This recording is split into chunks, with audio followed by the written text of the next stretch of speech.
जल महल। इसकी कहानी दूसरे पानीपत के युद्ध पर निर्भर थी, जिसमें महान साम्राज्य लड़े और अकबर को निर्णायक जीत मिली। इस विजय में मुख्य भूमिका शाह कुली खान की थी, जिन्हें जीत के बाद नारनौल हरियाणा का नवाब बनाया गया और फिर उसके बाद उन्होंने विशेष कला और संरचना को रचना आरंभ किया, जिनमें से एक था यह जल महल, जो 1593 में बनकर तैयार हुआ। इसे इस प्रकार बनाया गया कि हर दिशा में प्रवेश की सम्मिति रखी गई, यानी बिल्कुल समान। इसके अलावा इसमें एक जटिल भूल भुलैया भी बनाई गई, जो दूर से देखने पर एक मंजिल प्रतीत होती है, परंतु इसके भीतर का रहस्य कुछ और ही था। आइए इस अद्वितीय संरचना के रहस्य को आराम से जानते हैं।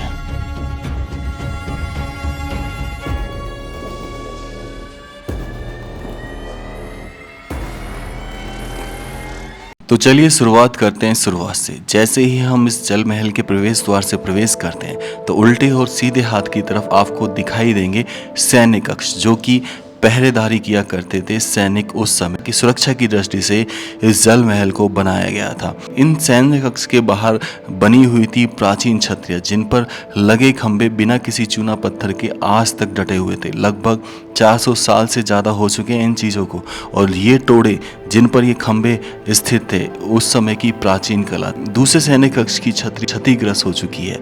तो चलिए अब बढ़ते हैं इस पुल की तरफ, और इस पुल से हम पहुंचेंगे सीधा जल महल। इस पुल पर बने हैं 16 धनुषाकार मेहराब, जो कि अपने आप में एक विचित्र सम्मिति को दर्शाता है, और इस पुल की लंबाई लगभग 100 मीटर है। इस पुल का आसार अगर आप देखेंगे तो लगभग 3 फीट है, और नीचे अगर इससे ज़्यादा हो तो पता नहीं। बोला जाता है कि ये जगह आमोद प्रमोद के लिए राजा ने बनवाई थी, यानी किसी भी मनोरंजन के प्रोग्राम को इस पुल पर किया जाता था और उसको सिंहासन की छतरी से बैठकर एंजॉय किया जाता। अब पहुंच गए हम उस दरवाजे पर, और दरवाजे पर हमें दिखाई दी उस समय की कलाकृति, जो अपने आप में गजब थी। लेकिन अभी रहस्य तो खुलना बाकी था, और वो रहस्य लिखे हुए थे इस लैंग्वेज में, जिसे हम जहाँ तक फारसी बोलते हैं या फिर उर्दू। इन सारे दरवाजों के ऊपर कुछ न कुछ फारसी में लिखा हुआ था, और इन्हीं शिलालेखों से पता चला था कि ये 1593 में बना था। और उससे सबसे बड़ी चीज़ कि इस दरवाजे के ऊपर आप संरचना देखेंगे तो आपको क्या नज़र आता है, क्या देखते हैं आप इसे? ये जो गोलाकार आपको चित्र नज़र आ रहा है जिसमें कलर्स भरे हुए हैं, ये अंगूठी का नगीना है। और साइड में आप जो ये जिगजैग संरचना देख रहे हैं, ये है अंगूठी की शेप।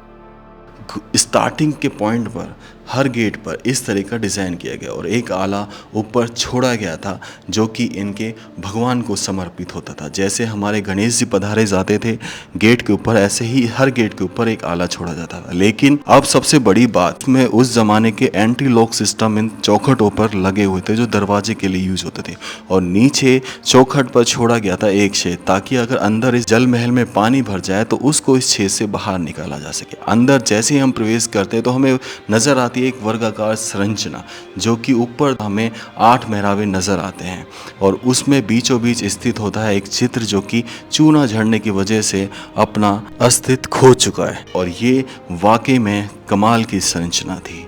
देखते ही मानो ऐसा लग रहा था कि हम आज से 450 साल पहले पहुंच चुके हैं। और हर दिशा में था एक दरवाज़ा। इसे हम कहेंगे भूल भुलैया, क्योंकि हर दरवाज़ा इक्वल, सिमेट्री, सम्मिति ऐसी कि आप बता ना सकें कोई थोड़ा सा भी डिफरेंट है। जैसे हम बाहर निकलते हैं यही देखने के लिए, तो पीछे के दरवाजे पर भी हमें सेम चीज़ें नज़र आती हैं। जो स्ट्रक्चर हमने आगे के दरवाजे पर देखा वो पीछे भी हमें नज़र आया। वही अंगूठी का डिज़ाइन, जो कि बहुत बारीकी के साथ बना था। इस जल महल को बनाने में पूरे 3 साल लग गए थे, जो दर्शाता है कि बहुत बारीकी से यहाँ पर काम किया गया था।